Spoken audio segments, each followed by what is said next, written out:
So that doesn't work. Like we have chosen a much safer option. So which is nothing but we used a pattern which is triangular fit pattern, where this pattern is nothing but, like it's simple but powerful, where we build our new systems around the old systems and we try to replace it one by one instead of completely removing everything, like until we say the old system is completely covered and can be safely retired. And to do this, like we have 3 core principles. One is parallel runs. So that means this is nothing but like we have the new system and the old system. So we try to compare these 2 systems and check for the results, and that was our guarantee of accuracy. So through which like we can say we successfully modernized a particular component or particular module. So now the second one is incremental replacement. So we didn't replace the entire COBOL module at once. We did it module by module instead of tackling everything at once. And next, the rollback first mindset. So it's a final point, but it's very important to have a plan B for any deployment. So if anything went wrong, we can go back to the legacy system, so that way the business won't get disrupted. So this is the high-level architecture, where you can see the gateway is a main component here, where it is built using the Azure API management.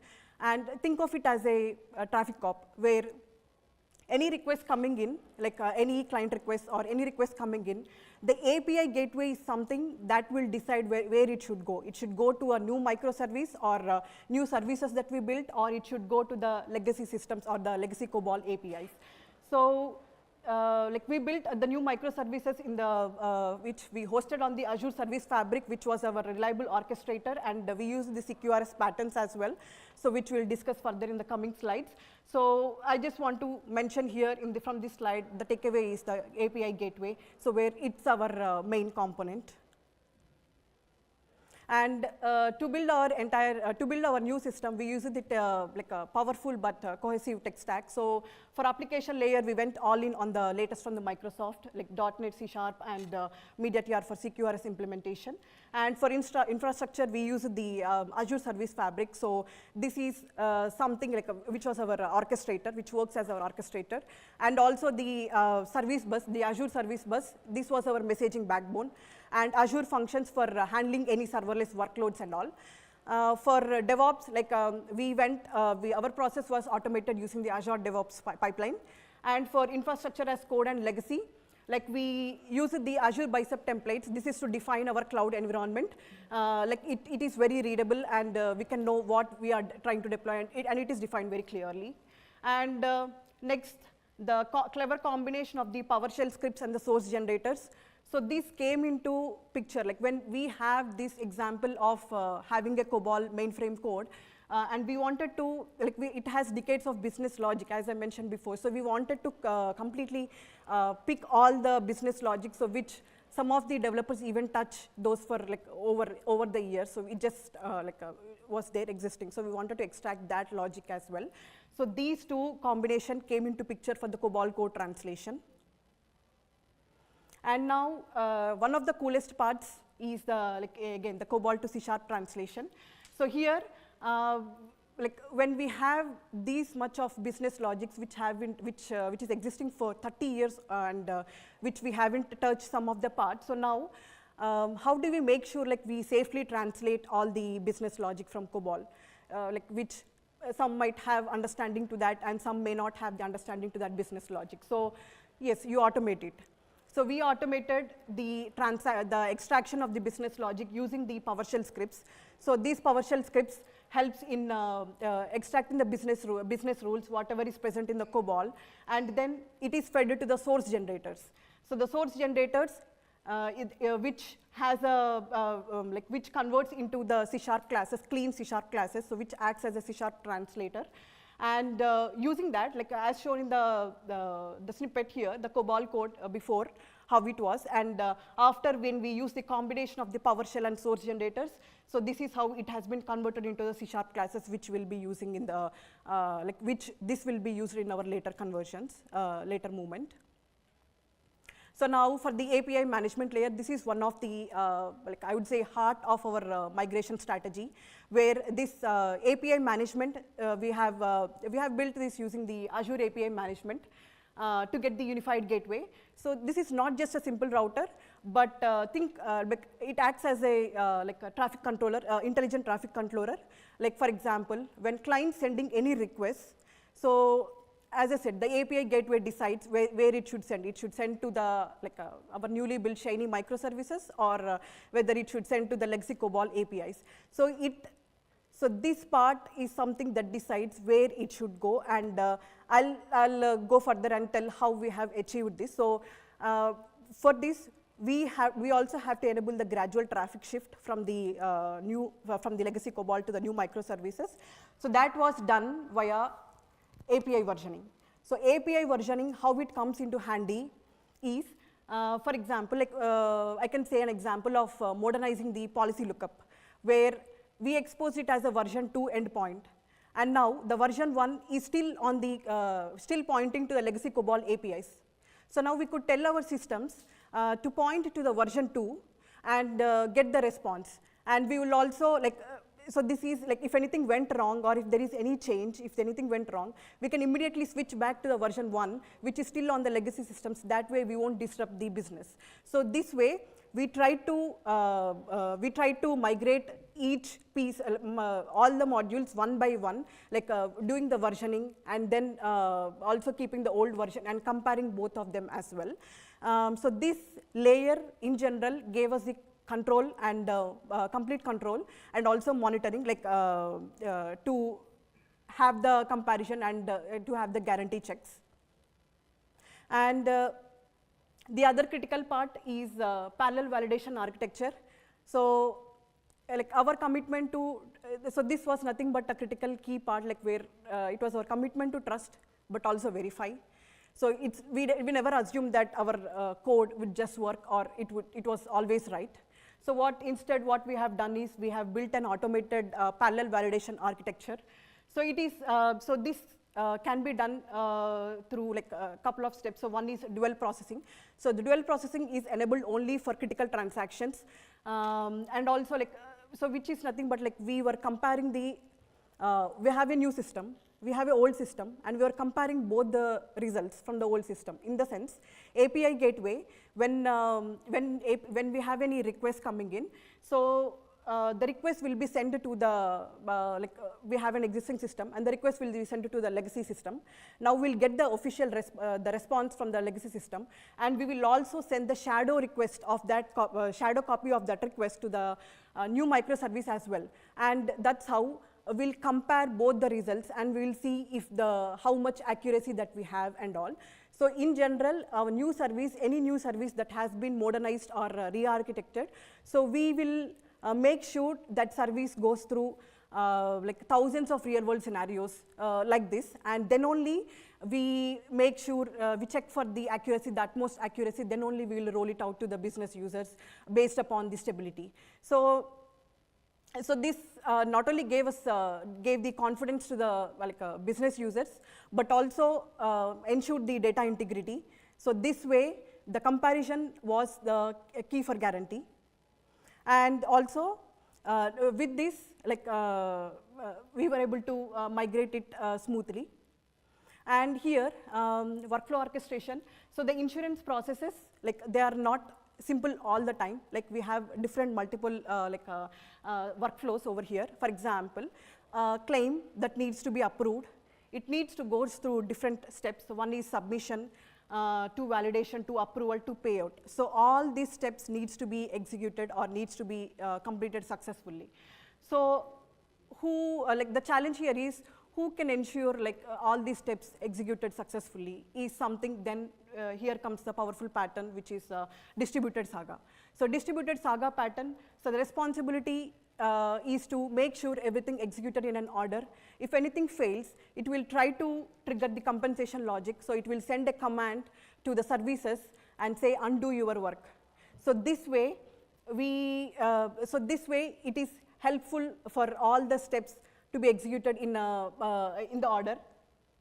And also, like all the independent services that will handle all these steps, so we have to tie them together. So that is where we have the event-driven messaging, where they communicate asynchronously. So this is the workflow that has been for one of the example of claim. And yeah, one of the critical part again here is communication here. So now the old system and the new system both speak different languages. So the old system understands the legacy system understands the older message formats, and it expects the data in a certain fixed width structure. So now, and also the new system understands JSON. So now now we have a challenge that both the systems don't speak same language. So now for this we built a middleware. So this middleware is why, how, and what is middleware? So what is middleware? It's nothing but a bunch of services whose main job is just to translate. And when it comes into use is when we have a functionality when a new system wanted to speak to the old system, like a new system which has been modernized but still has some data or still needs some function to be called from the old system. So this communication that we need to handle it carefully. So then the middleware, so whenever any new system sends a request or wanted to speak to the old system, it will send a JSON request and it will send it to the middleware. So then middleware, it acts as a universal translator, and it will translate or it will convert that the JSON request into the COBOL understandable fixed width structure. So and so I have one question regarding this middleware. So is it time consuming because you are introducing new middleware to convert the JSON or to the certain features or coding understanding by COBOL, right? So do you find it time consuming because you might have lots of requests coming in or coming out? yeah, it is time consuming and it is complex as well. But like now I'm saying about a system that was like 30 years old, where no one has an idea, like because people come in and go out, so no one has any standard approach or standard idea of what the business logic is. So in order to get that business logic out from the which was living in the COBOL, the only approach is to automate and also use this middleware to translate. When we are using the new services, so and definitely the COBOL services speak the old languages or understands the old language. So now we definitely need a middleware when we have this kind of legacy system or legacy architecture. So this is expected, and we already knew that this would be a long process. So that's why we kept the new system and the old system parallelly, so that we didn't want to interrupt the business as well, but wanted to recheck every time with any new service getting re-architected.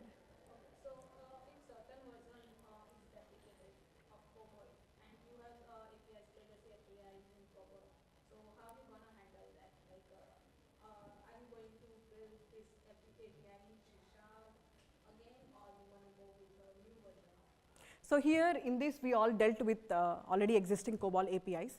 Now we wanted to move. So that's where versioning is something we still kept the versioning up because we wanted to, as I said, we wanted to do it module by module.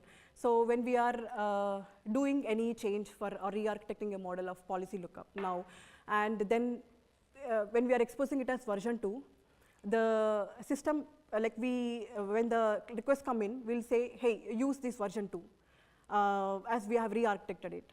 But and don't use a version 1. But we already tested it on the behind. This was nothing to the user, nothing known to the user, but we have already tested in the behind, where we have run through different scenarios of version 1, how the response would be, and we have run the shadow copy, I was saying before, where we have the same copy, we'll send it to the new service as well. So then we'll compare the outputs over here, through an automated process, and if there is any difference in the outputs, then we will get an alert and we will investigate and we'll try to change the versioning API. So this way, when we only make sure that the current version is good, then only we deprecate the older version. So till then, we are still dependent on version 2 and version 1. So we still don't depreciate it immediately. So when you're parallel running all the new services, for the new services that require write access, are they writing to a shadow copy of the production database as well? So yeah, that will come in the next. So we have a database setup, so where we have different, we have separated couple of requests. So the database is one in the same, like we haven't changed anything on that part. So we didn't, don't want to do any different approach because we are dealing with the data, live data.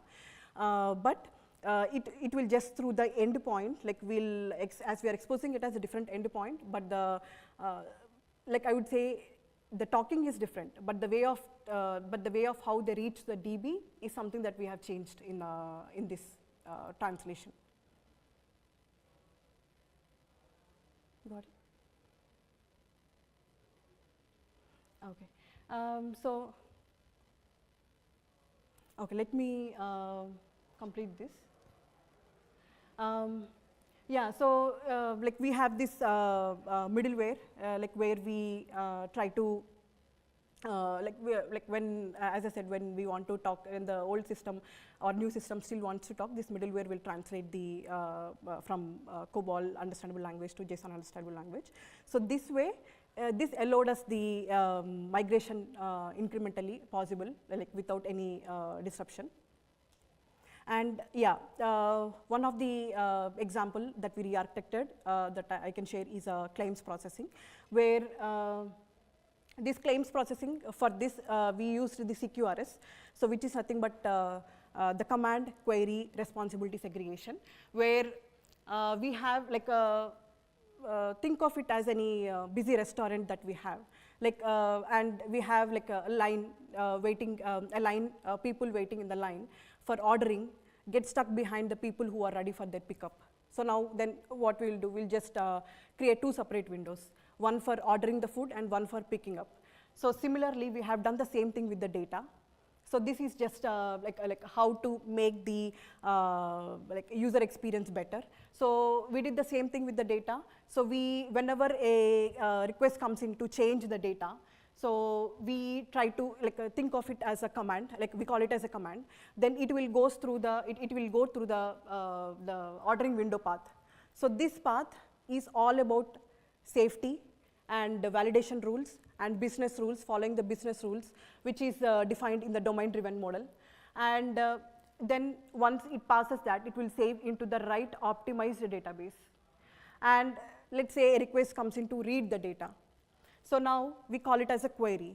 So now this reading the query will go through a different database, and which is specifically for optimizing for its speed. So this way we separated the write and the read tasks.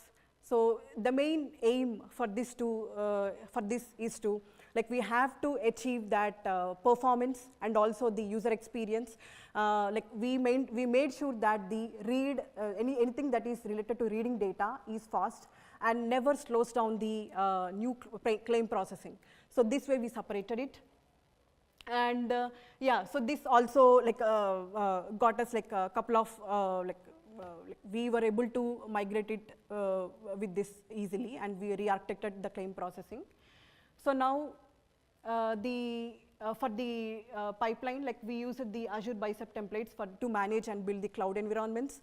So as shown in the snippet, so this is readable, and it speaks for itself, like what is defined to be deployed, and it has like different kind of, like we have used the networking and storage resources as well. So these are all we leveraged heavily on the Azure when coming to maintaining the cloud environments. And yeah, all of the practices that I mentioned, it will come together into the CI/CD and deployment pipeline, where from taking the code from the developer's environment to production safely. So it goes, so the source code, like as you see, it goes through a couple of steps. It will be automatically built, and it will go through the tests, automated tests. So these tests acts as a quality gates, where if it doesn't pass, then the release stops. And we use the advanced deployment, which is canary and blue-green strategy to minimize the risk. So it is nothing but like when we are trying to modernize or when we are trying to use the new services, so we wanted to see if it's stable, and then only then we'll send it to the subset of users, and if it is stable, then only we'll roll it out to everyone else. So, and also the entire process that we have done with a safety first mindset. So we have to have we had a rollback capabilities every time in every single deployment. So if immediately if anything goes wrong, like we have a chance to go back to the legacy system. So now what are the results of all this work that we have done? So the outcomes are transformative here, like we are able to get the policy issuance time down to 4 hours from 5 days, which was very long. And we were able to migrate, the entire migration was accomplished with zero disruption, like with zero downtime, and like while maintaining the business, eliminating also the business risks. And we were able to meet the uptime requirements as well. And yeah, the business impact is also huge. Like now we have a system like which can scale horizontally, and which is also like resilient and also improve the customer satisfaction at the end. So yeah, the final closing. To close, like I want to share a couple of lessons that we learned. So one is incremental modernization beats big bang rewrites. So the strangler fig pattern is a key which allowed us to manage risk while delivering the business values. Like we don't have to do a complete migration at once when we have any critical applications or any legacy applications. So we can just go piece by piece, take your time because the business is still running. So at the end we don't want the business to end. So we have to do it incrementally. And also the parallel validation. So yeah, as I said, we ran both the systems at the same time with the same data. So and we matched the outputs and we checked for the accuracy. Then only, like that was a guarantee for our accuracy.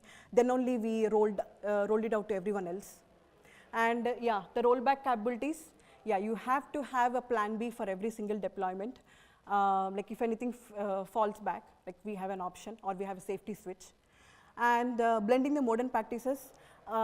Yes, combining all the tech stack that I mentioned, so whichever fits the team and also whichever fits the issue, the legacy, the type of legacy system that we have is something that we have used and that created a system that is maintainable and resilient and can be scalable. So yeah, thank you all for listening this, and